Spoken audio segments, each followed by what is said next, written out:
All right, welcome to Screen Time with today's Communiqué.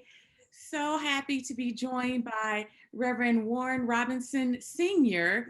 to talk with us today about all things fatherhood and Father's Day. Of course, we know that in the month of June, we are celebrating Father's Day, but we're going to celebrate the entire month. And before we get into our conversation, we want to give a shout out and a special thank you to our series sponsor, Mr. Billy Moody and Q Clothier, custom clothing for the modern world. So thank you, Reverend Robinson, for joining us today. Thank you. Thank you. I do want to preface it by saying my title is Elder Robinson or Supton Robinson. Okay. In the Church of God in Christ, we do reference each other as elder or an office. So, yeah. So you can call me Elder Robinson. We'll be all right. Okay, yeah. So thank you for joining us today to talk about all things fatherhood and Father's Day. So before we get into the conversation, just tell the audience just a little bit about you and your career path. My career path, I am a Little Rock firefighter. I've been working with the Little Rock Fire Department for 25 years and looking forward to retirement in 2 years, 4 months. I've had an opportunity to meet a lot of people and to do a lot of things in this past 25 years. And the greatest thing that I've been able to do is actually work in the community here in Little Rock, Arkansas. And as the fire marshal, as the community outreach coordinator, I've been blessed to be able to touch so many different institutions and so many different people and just be present. And that's something that I've noticed that was a true blessing, is just to physically be present for somebody that looked like me, to be seen in different places and to be able to be heard in different places made a very big difference. And that's a privilege and honor that many people don't get. Yeah. And speaking of privileges and honors that a lot of people don't get, you wear the title of father. And so not only are you a loving husband to your beautiful wife, but you're also father to some cute kiddos. And so I want you to think about the time when you first discovered that you were going to become a father. Reflect on that a moment and then share with us about what those feelings were that ran through you. Oh, well, just going to be honest with you, I was scared. My oldest child is Brandy Robinson, who's 27, and we conceived her in college. And leading up to her birth, I was scared. Just to be just honest, I was just scared because I didn't know how I was going to do this, how I was going to pay for this, how I'm going to provide, how am I going to buy all this milk, how I'm going to get diapers. And because, I was a college student and working a little work study job, surviving off $131 a month. And now we got a baby coming. Right. That was my first child, and just the overwhelming of the possibilities of not being able to be like my father is what really got me.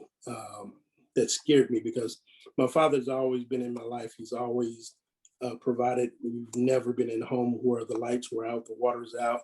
I've always had a roof on my head, and as you can see, I've never missed a meal.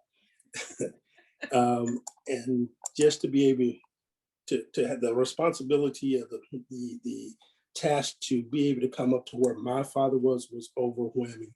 But I will never forget it. All the way, literally up to the moment that she came into this world, I was scared and worried.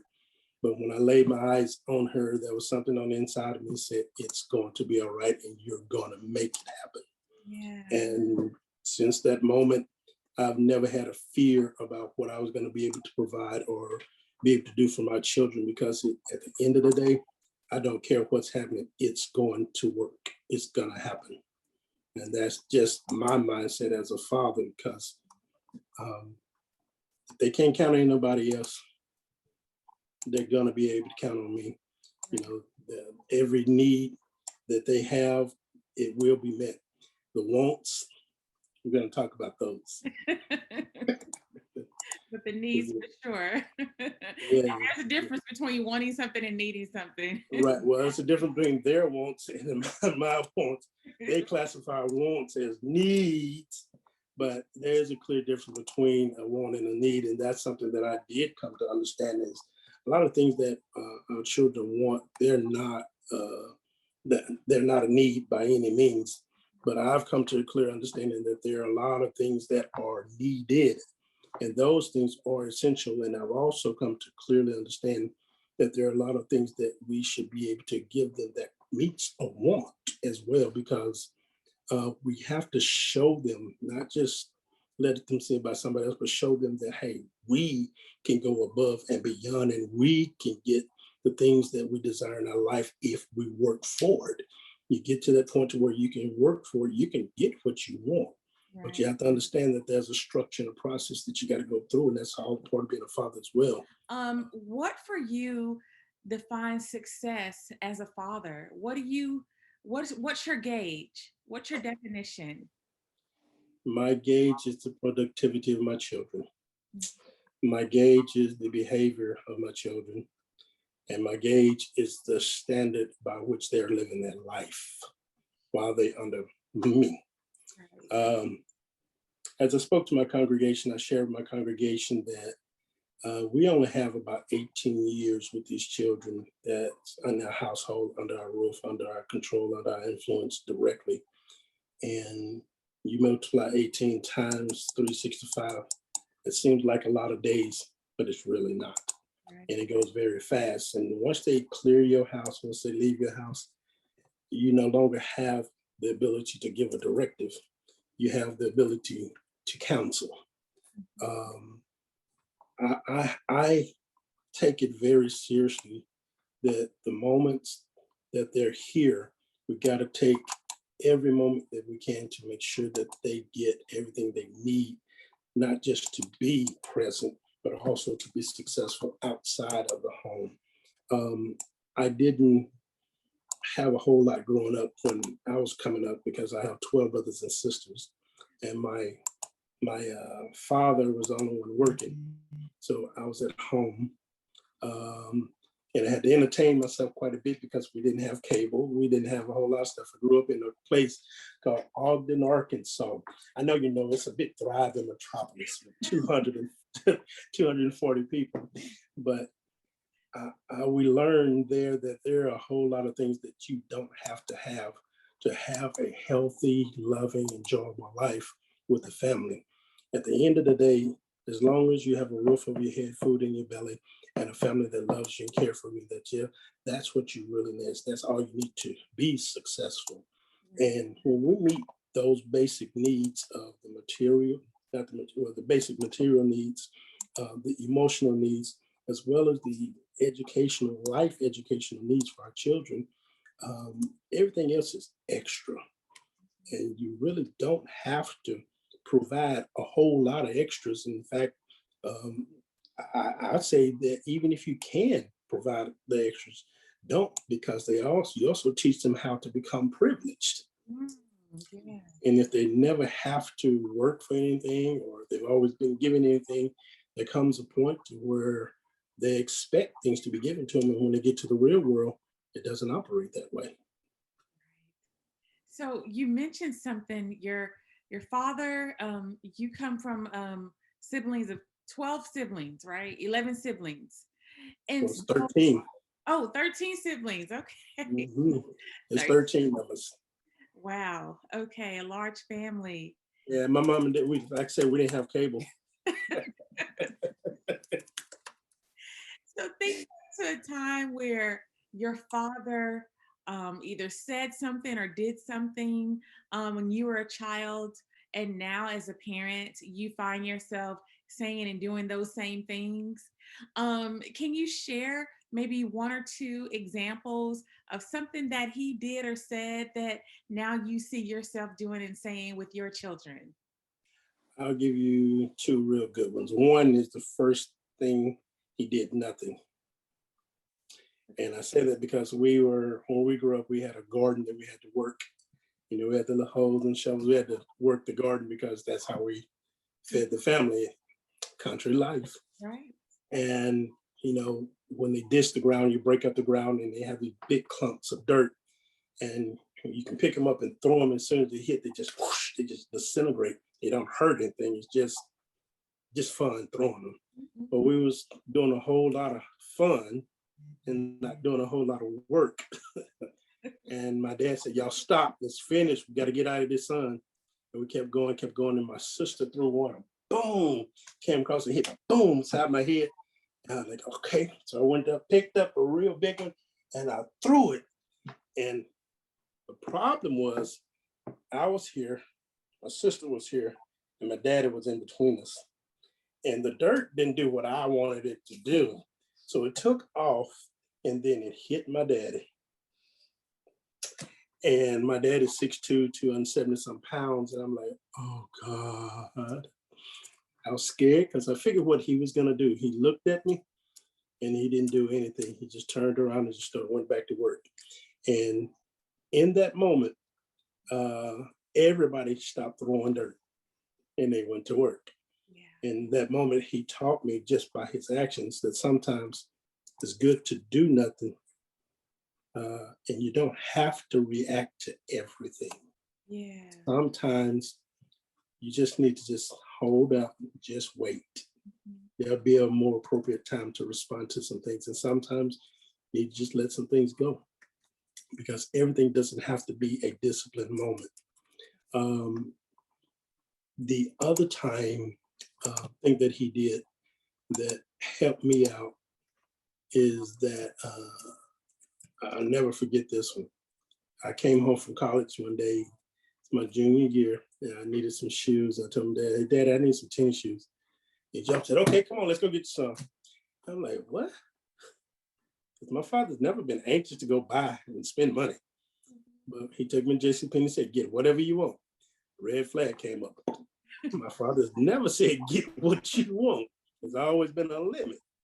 So like, okay, I know what he expects. So I got somewhere in the middle and got to the counter and said, that what you want? Like, yes, sir. Are you sure? Yes, sir. Okay. These are the last pair of tennis shoes I will ever buy you. I said, okay. And I said, you ain't understanding what I'm saying. This is the last pair of tennis shoes I will ever buy you. Do you understand? And the light just came on. I understand. Yeah. He said, you're on your own from now. You got to stand on your own 2 feet in your own shoes. And you got some now. So in that moment, I learned that every child has to come to a point to where they have to stand on their own. It was one of the best things that ever happened to me because I stopped asking Daddy to do this, stopped asking Mom to help me with this, and I had to figure out the way how to get it done. And that's one of the valuable lessons that was taught to me is when he cut me off financially, that you got to make it happen for yourself. And when I got to the real world, life was, it was challenging, but it wasn't hard because, like I said, I've never missed a meal, even when I was on my own. Never went a day without a roof over my head, even when I was broke. It's amazing how God always provided a meal or something. I ate a whole lot of ramen noodles and bologna, but I ate. Yeah. And here's the thing about it is that in that I learned that we have to make sure that our kids can survive. Mm-hmm. And you cannot do that by cuddling them, coddling them, protecting them from everything. Since you have daughters and sons, pray for me. Yourself parenting your daughters a little bit differently than you do with your sons, or is it the same for both? Yes, it is the same in some aspects, and no, it's not the same in some aspects. With my daughters, I can't be as hard on them as I am with my son because, like with my daughters, all they have to hear sometimes is my loud voice, and they straighten up. My son, he ain't so moved by it no more. And and that's just the way it is. Sometimes he don't hear very clearly either. So yes, we have to get his attention. Do we raise them the same? Yes, we do raise them the same when it comes to learning about life and managing money and responsibilities and academics. Yes, that standard is the same because an A is an A. An A in math for him is an A in math for her. It does not matter. That doesn't change. There's some things that should be the same, but there's some things that are yet different because I cannot show my daughters how to be a man, but I can show them what type of man they need in their life. I can show my son how to be a man, but I can't show them what kind of woman he needs in his life. That's his mama's responsibility, which leads me to another point, is that there are also roles that a dad plays and roles that a mom plays. And we all have to identify the importance of our roles and our responsibilities and take care of them. Because this is a true thing here, is that if we don't teach them, they're going to learn it from somewhere. And the lesson they learn may not be the lesson that they need to learn. That we all have busy lives. The kids have Mhm. their activities. You have your activities, and I know Right. there are times where you guys just let your hair down and just have fun. And We so do. think about a time where what special activities have you done with your children that you reflect back on. You're just thinking, wow, I'm so glad that we did that. I'm so glad we had that time together to do this particular activity. What activity would that be? Here recently, is just going to my children's activities, their events in their life, like my son's football games. Being there for my son for his football games. Out of all the football I played in my life, my father never came to one football game. He'd never seen me play, and it's because of religious reasons at that time. But I don't tell nobody. But I told my bishop, I'm not going to be there. I'm going to my son's game. And he said, don't tell nobody, but I went to all my son's game too. And his very first football game, where he was the quarterback, the very first play, he ran a 70-yard touchdown. And if I wouldn't have been there, I'd have never seen that moment. My daughter has she had dance recitals. It means something to be there with them in their times when they're having their little successes in life. Because if you're never there for the little successes, don't expect to be there for the big successes.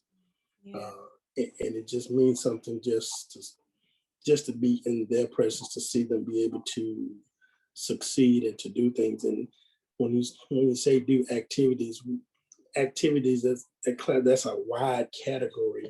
It could be going to the waterfalls, climbing Pinnacle Mountain. We did that one time. You know, we made it to the top. Almost all of us made it to the top. Then, but we got there, and it blessed my soul to see how our kids have gotten. The roles have changed now. Is that we had to wait on them because they get tired and they weren't developed yet. But now the roles have turned. They got to wait on us because we just ain't that we ain't 21 no more. So the activities, it's hard to limit it to just one because life is a big activity within itself, and you cannot miss the little bitty things because you cannot get those moments back. I have Just like one yesterday. final question for you. Yes, ma'am. You're a man of faith. Mhm. Uh, what role has faith played in your walk in fatherhood? How has faith supported you in your efforts as a father? Ooh, well, it's not just my father, it's my life. Because I'm a pastor's son. So I have literally been in the church my whole life. And this is what I come to realize is that, I didn't realize this until I was in college, is that the church provided for us. My father he had a heart attack and he retired, and all the means of income was the church. So I have literally been in the church my whole life. And I would say to anyone that if you're not in a church, get in a church, a Bible teaching church, because there's so much that you can learn from the Bible, from God, from the men of the church, because usually the men in the church have been out there and now they've come back and they're at a place where they can give good advice. Yeah. And that's one of the things that I learned in the church, is that when you surround yourself with the right people, you have access to resources, not just advice, but when it came time to remodel my church and do things. I had access to a plumber. I had access to a guy that could do excavation. I had access to carpenters. I have access to a lot of things. The it the church itself is more than just a place where you get your shout on, where you get your praise on, but it's also a place where you can network and you can have access to resources to help you have a better life. Um, so the church and God, the relationship, it's way bigger than what people truly imagine. And the sad thing is that so many people are avoiding the church now more than ever when they should be actually coming to the church. Because the community that we live in, our community, when we made our greatest success as a people, as Black people, it was the church was involved, and the churches was engaged. And now we're making moves, but how much more effective could we be if we were coming together on the same page, Right. with the same mind, with the same goals to be able to do those things? And you know, the 100 Men has a slogan: "What they see is what they will become." Um, I encourage you to be a part of a church because what you see is what you will become. And that's what had happened with me. I saw my father, I saw the men in the church, and now I am the father. I am the man in the church that the kids are looking at to me.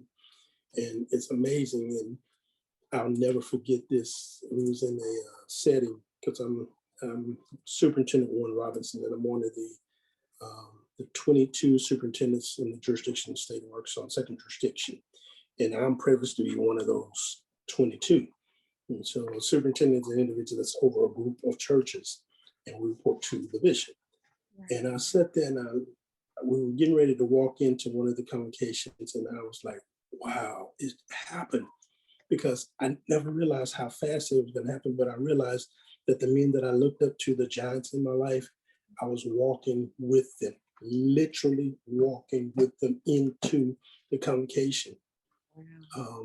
And it wasn't because of me by myself, but because they put stuff in me to get me there. And I got there a whole lot faster than my dad did. And so, thank you, Elder Robinson, for sharing, for being a part of this series. We know that Father's Day is the third Sunday But in June, but we celebrate Father's Day every day. we And should. so we lift you up and we thank you for what you've done for the community, what you've done for your family, and what you continue to do for the community. Thank So, you. on behalf of everyone, happy Father's Day. Thank you, thank you. And I do want to say to you, Ms. Kenya, thank you so much for the opportunity just to even just share in the conversation. I appreciate you as well as all the other things that you do in this community. You are uh, I want to say you're a vertebrae. You're one important part of the spinal column of this society. And without you, things are not going to operate completely. As long as you're in place and you're doing your part, everything's going to be all right. So thank you for your support, because that's what a vertebrae does: support the structure. That is true. That is absolutely true. Thank you so much, Elder Robinson. And that's a wrap. All right. God bless you. And thank you again for everything.